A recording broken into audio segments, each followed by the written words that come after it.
come from the wilds of Essex and all sorts of problems on the east coast line, and he's going to talk about pain, what is it, and other elements of anxiety. Peter. Good afternoon, everyone. Oh my God, they're a bit slow. You're suddenly that like takeout mode. Good afternoon, everyone. I've just been sold over at tea. Right, you enjoying tea break? Right, we're rock and rolling. So I've arrived late because there was problems on our line. So it's been, you ever seen that film, Trains, Planes and Automobiles? It's like that. I've had 2 trains, a bus, another train, etc. Anyway, let's have a look. I'm going to talk to you briefly this afternoon about pain self-management. And I'm just going to sort of throw a few ideas at you really to see if you can connect with those. Let's have a look at we'll see what we're going to be covering. So we just do a bit of an overview of pain, how can it affect people, and then I'll show you a nice little video, a 5-minute video called Understanding Pain in Less Than 5 Minutes. We're looking at why we need to keep structuring exercising, pacing daily activities, goal setting, action planning, learning some problem solving skills, setting goals and dealing with setbacks. Does that sound like a plan? You're in the right room then. I don't know about you, but I live with pain myself. I've been living with pain now since about the late, well I don't know, sort of in teens, and sometimes I had a look at some back pain or whatever. But it really started flaring up about 93, 94. So I've been living with pain for quite a few years. So I got into pain management back in 1996, where I was lucky enough to go on a pain management program. But I don't know about you, but pain to me is a bit like traffic lights. Sometimes it stops us from doing things. Yeah? No? Yeah, okay. So I'm just making sure he's still there with me. Sometimes it can slow us down, and sometimes we can get on and do most things, yeah? So this is me, I won't go read all that out to you. But I was trapped in a medical model of care, I was trapped in the system. Anybody here pay tax? Yeah. So I'm from the income tax person as well. Back in those old days, I cost the taxpayer about 350k. Because I was trapped in a medical model where I was expecting everybody to do things for me. In fact, I never took part in any of my recovery. But I was trapped, so I didn't work for 7 years. And I got to a low point. My lowest point in my life was around in 94. So you might want to keep a note of this date. I'm making light of it now, but it was serious at the time. My birthday was on the 31st December. I lived in Romford at the time, where these guys are based. And some friends came over to take me out for the night. It's my birthday, and I couldn't really go because I've had all my medication for the day. And if you said to me, from 1 to 10, how much is your pain? I would have said 100.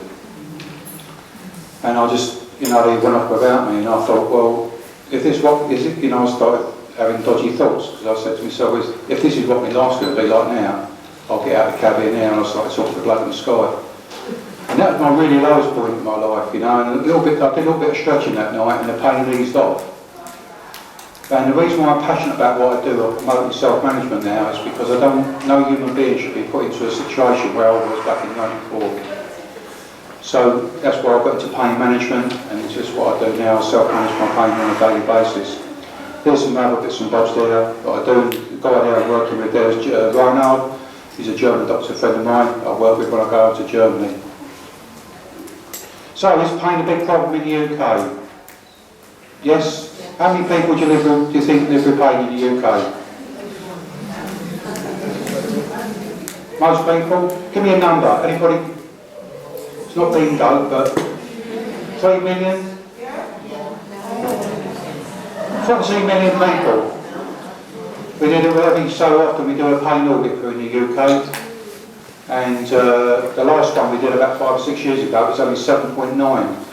And then when it came out in back end of 2012, it's jumped from 7.9 to 14. It's crazy stuff, isn't it? So when does pain become chronic or persistent? I'm not a big fan of the word chronic, but a lot of doctors still use it.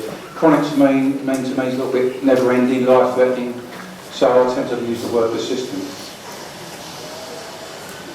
Any pain that goes on for longer than 3 months is classed as chronic or persistent. And this is a statement that most of you probably hear at the bottom there, where people say, the doctor may say to someone, I'm afraid you have chronic or long-term pain, you have to learn to live with it.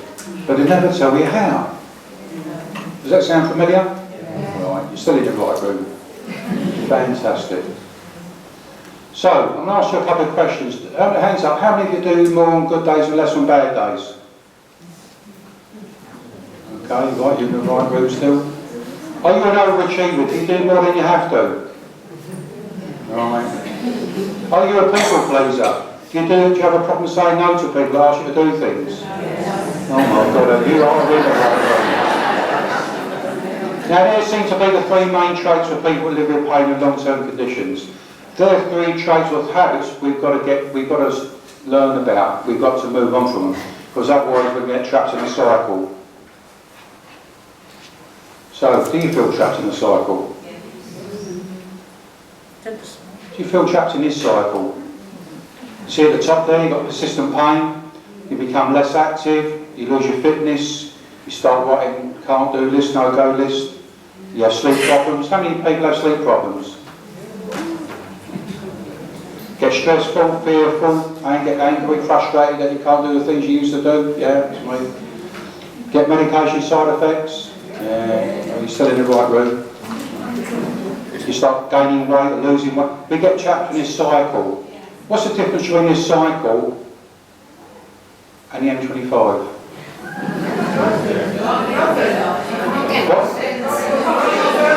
You can go off the M25. When you're in this cycle, you're going round and round and round. Does that sound familiar? Right. You might recognise yourself in this, is where we get trapped in what's known as the boom and bust cycle, where on a good day you'll think, oh, I've got to do everything now because I've got to catch up with things. So you overdo it, you get more pain, and then you think, oh, I need to rest again, and then you start to feel better, I better catch up. So you recognise yourself in that, yeah? You're in the right room. For a lot of people with pain, we're looking for that quick answer, we're looking for that magic bullet. You know, I've got a pain, how can I just get it taken away? And do you know what, it don't really work like that. Because for a lot of us, we think that pain goes in a straight line. You have a problem, and then you have no problem. And with pain management, really, it's a little bit like that. Yeah, it goes twisting and twisting. Does it sound familiar? Does it sound? It's a little bit like that. Sometimes you go round like that, and then you have to go back on yourself. So what we need a plan. And also, one of the things we do lack is patience. We learn to need to be patient with ourselves. Pain self-management, you don't come in a bottle. It's not a prescription, it's something you have to do. So you have to be patient with yourself. It takes time. It took me time, it takes many other people time as well. Well, I'm just going to show you this very quick movie. And Chris there, young Chris, tells me, he hasn't tested out about the sound business, but hopefully it will play. It's just going to explain to you briefly how pain works, how it can affect people.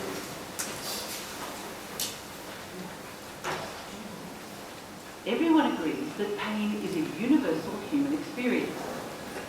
We now know that pain is 100% of the time produced by the brain. It's included. And I can't hear either. Chris, can you do anything? No? I can't make any louder, sorry. And no matter how long you've had it. You might have had it for a few weeks or months. To make it move on from it. And it's common with tissue damage, say from a back injury or ankle sprain. And generally, you'll be encouraged to stay active and gradually get back to doing all your normal things, including work. Or you might have had it for 3 months or more, and this pain is generally called persistent or chronic, because in this type of pain, tissue damage is not the main issue. What's less clear though is when you're told you have chronic pain, is knowing what's best to do about it. Well, in Australia, chronic pain is a really big problem. In fact, 1 in 5 people have it. Having a brain that keeps on producing pain, even after the body tissues are restored and out of danger, is no fun. Some people say it still feels like they must have something wrong. But that's just it. Once anything dangerous is ruled out, health professionals can explain that most things in the body are healed as well as they can be by 3 to 6 months. So ongoing pain being produced by the brain is less about structural changes in the body and more about the sensitivity of the nervous system. In other words, it's more complex. So to try and figure out what's going on, you need to retrain the brain and nervous system. To do this, it's helpful to look at all the things that affect the nervous system and may be contributing to your individual pain experience. What can help is to look at persistent pain from a broad perspective, and by using a structured approach and a plan, it's less likely that anything important will be missed. Let's start with the medical side. Firstly, taking medication can help, but only to a limited extent. It is the more active approaches that are necessary to retrain your brain. So using medications to get going is okay, and then mostly they can be tapered and ceased. Some people also think surgery might be the answer, but when it comes to a complex problem like chronic pain, surgery may not be helpful. So if you're thinking of surgery, it's best to get a second opinion, and remember to consider all the things. Next, it is helpful to consider how your thoughts and emotions are affecting your nervous system. Pain really impacts on people's lives, and this can have a big effect on the mood and stress levels. All those thoughts and beliefs are brain impulses too, but you can learn ways to reduce stress and wind down the nervous system. This helps with emotional well-being and can reduce pain as well. The third area to consider is the role of diet and lifestyle. Now, it turns out that our modern lifestyle might not be so good for us. In fact, what we eat and how we live may really be contributing to a sensitised nervous system. Looking at all the things like smoking, nutrition, alcohol and activity levels, and seeing if there are any issues is a good beginning. And these things can go on your plan. Then there's often enormous value in exploring the deeper meaning of pain and the surrounding personal story. Stepping back and looking at all the things that were happening around the time the pain developed, many people with pain can make useful links between a worrying period of life and a worsening pain picture. For many, recognising deeper emotions can be part of the healing process. Last, but by no means least, is physical activity and function. From the brain's perspective, getting moving at comfortable levels without fear and where the brain does not protect by pain is best, and you'll gradually restore your body's tissues. So, to sum up pain, it comes from the brain and it can be retrained, and when looked at from a whole person or broad perspective, gives you a lot of opportunities to begin. So, get a helping hand if you need it, set a goal, and begin. How easy is that? Simple? You're not a non-believer.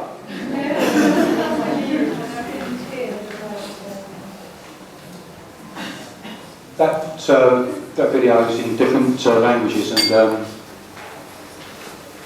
Good morning, everyone. My name is Dan Clark. I'm a rheumatologist here at... you can take me back to where I was supposed to be. That'd be fantastic. You about and I'm going to give about an hour and 25 minutes probably about now. That's okay. That video is that's been seen by over 3 million people now worldwide. It's in different languages. It's when I show this to, I actually use this same video when I'm talking to healthcare professionals and also to other people who live with pain. It's a very simple explanation, I think, that people understand in such a short space of time. So, let's move on to the next slide. So, there's 8,760 hours in a year. On an average, we'll only see a healthcare professional for 3 hours in that year. So, it's very, very important that for the other 8,757 hours, we need to be learning or be doing some self-care and self-management. What do you feel about that? Can I take a question at the end? What I'm thinking about, see, and that was the thing, because I used to think that the doctor, the healthcare professional, my new friend here, the nurse, or nearly nurse, it's got your nurse's outfit on, was supposed to fix my problem. I never took any responsibility whatsoever for living with my pain. And what I had to learn, that I had to be more responsible. I had to be more responsible. So for 8,757 hours in a year, I am responsible for me. Do we want to change? Not many. Not many people to change. They're quite happy. They've got their own agenda with their pain. I'm not asking you to change, I'm just asking you to take out the rubbish. Sometimes we need a little bit of coaxing, we need a little bit of a plan. We need to see some of the future, really, that we can actually, self-managing pain is possible. Moving on. Let's look at stretch and exercise. Who's got a cat or a dog? Lady, that one up. What's your cat? You got a cat or a dog? Cat. What's your cat's name? Webster. Webster? That's a lovely name. What does Webster do when it wakes up in the morning? Stretches. Can you tell me whereabouts you took Webster to learn that? Oh, because who's got a dog? What's your dog's name? Ted. Ted? What does Ted do when it wakes up in the morning? And whereabouts did you take Ted to learn that? They do it.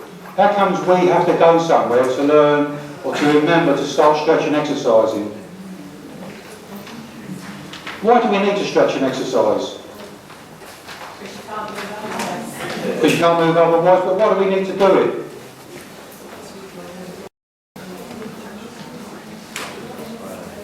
Keeps you stretched and it keeps you loose, supple. Do you know what? Stretching and exercising can actually reduce pain. But you've got to do it on a regular basis. Webster, does he have a day off during the year when he stretches? He starts Christmas, I don't think I'll stretch today. So stretching and exercising, important one to learn. These are just ideas and etc. Okay, this little Pain Toolkit. I've only brought a few copies along with me today, but mainly people look at it on the website, you know, have a little look at that. Tell me what you think of it. I've got a few copies here, I've only got a few, you can help yourselves later on. People seem to like it. It's not very taxing. It's only 24 pages. This is it's an older version that we used. The Department of Health used to print off for me, but they stopped funding it a couple of years ago, so mainly people download it from the website now. It's a very simple booklet because you're not being talked at. It's really having a conversation with somebody. It's just sharing some ideas. It's got 12 tools in it. We've adapted it for, well, I say it's 350 copies in circulation, printed copies, and we found out a month or two ago, it's been downloaded 200,000 times off the net in a year, which surprised me. The different versions are in different languages in different countries. There's 12 tools in it. You know, years ago in another life I was to be a painter and decorator. Don't ask me for it, you know, don't do that no more, but I should think I'm going to come and paint you outside or anything. But I thought when we was doing the pain management, I thought, you know, when I'll turn up your house with a running brush, I'll come to paint you outside, you'll say, oh, no you're not. Because it's not a practical thing, I only had one tool that wasn't practical. I realised that people with pain, I needed some skills, I needed some tools to support me to manage my pain. So the first tool up there is acceptance. Then we've got to move on to getting involved, building a support team, pacing, etc. Out of those 12 tools, which one do you think is the most important tool? Pacing.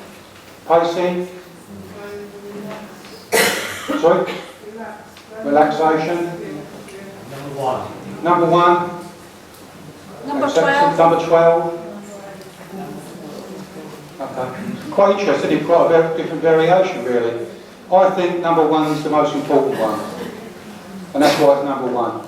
Because if you don't accept that you've got a health problem, a pain problem, you ain't really going to move on to the rest.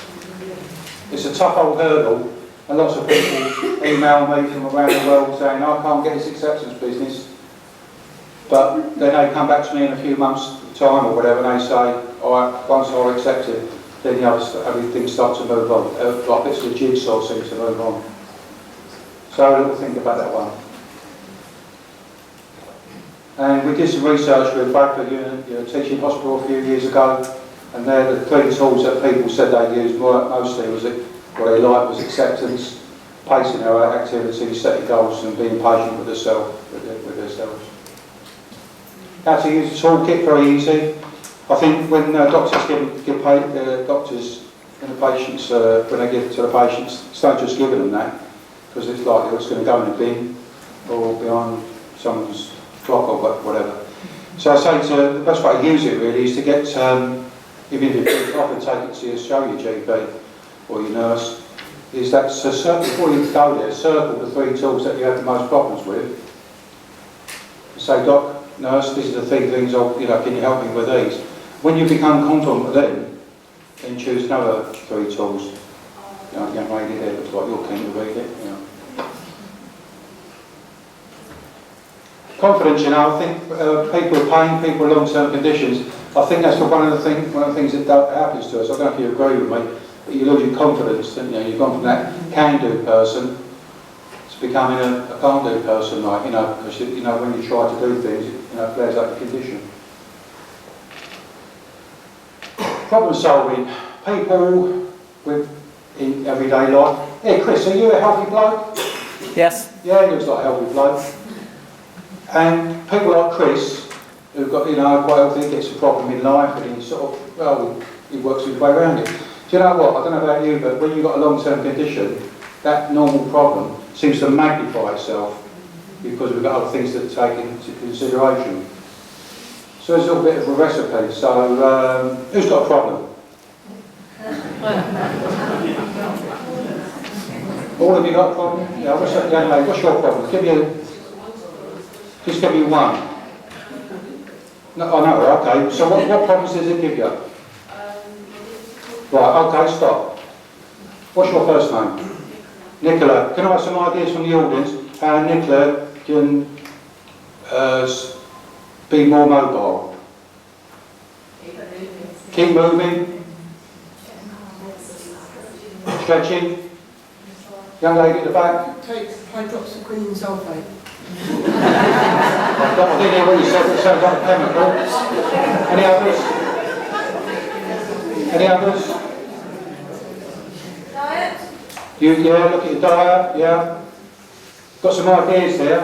Which one of those would you like to choose? Well, let's look at the formula. So we've identified a problem. We've come up with some ideas, ask the audience there to come up with the ideas, some options. You've chosen one, you're going to try some stretching, okay? And then what you need to do then, well, did that work for me? If it didn't, then go back to the list, okay? And then separate problem that you have may not be solvable now. How many ideas did I come up with? No, how many ideas did I come up with? How many ideas did I come up with? None. Because you're looking at me as I'm the expert. The expertise is there already. So you've got all these resources at your fingertips. Okay? Pacing, very key tool. What does pacing mean?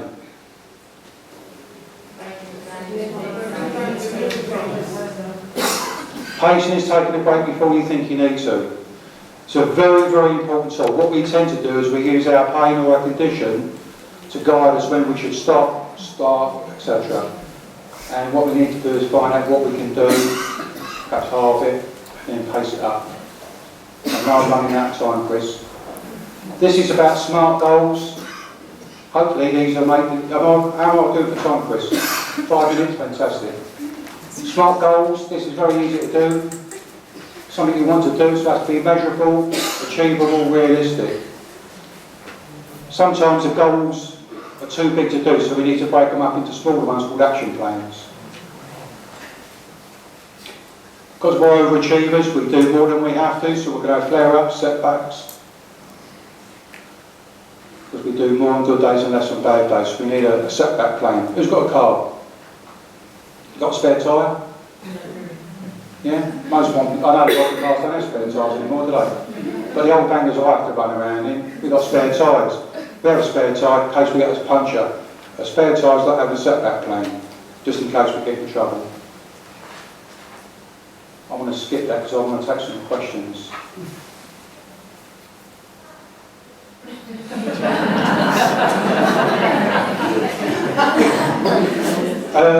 Have you recognised me at all in here? Which one am I in that photograph? I'm the one in the middle. Right, you've got to start doing things differently. I have to mention the Arsenal because we're playing today. And when I finish talking, I'm out of here. But Mr. Henry Ford said, when everything seems to be going against you, remember an aeroplane takes off against the wind. And that's what it could feel like, you know, living with pain. It feels like everything's against you. But sometimes use that to your advantage. That's me. So I'll come on, Chris. And I think you want to grab that other microphone and let's have a couple of questions. Top man. What do I need to do now? Any questions? Hi, as I said, my name's Nicola. Initially I had neuropathic pain and I was seeing a psychologist who said that CBT could help. Is that the case? You know what, I always say that pain is like a fingerprint. You know, how many people in this room got pain?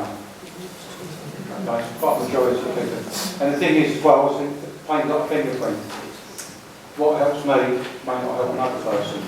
So I always think about, also to people, is investigate. CBT, or cognitive behavioural therapy, is very popular now, and it helps. Personally, I quite like it because it helps you work through, as like a simple process of working through things that sometimes stop you. So, but I always think, investigate. If you don't investigate, well, you might be making yourself do it. You give it a go. They call them, I don't know the actual whole name, but the mental health services now, they've got these places called IAC teams, and they use like CBT stuff. Wait for the microphone. I've had CBT actually at Queen Square and at UCH, and it actually follows the same plan as what you've got. So this lady, is your plan a CBT based plan? Not really. It's not. It's the same markers. Yeah, it's just being nice. When I started writing the toolkit, I used to write a bit and show it to people. You know, originally there was only 8 tools, and people said, well, hang on a minute, we can do something else. And it sort of got expanded. Like, I didn't wake up one morning and go, oh, I think I'll write a Pain Toolkit. You know, it's just that idea that gradually, like a snowball, it grew and grew and grew, like, you know. So I'll write other things now about self-management.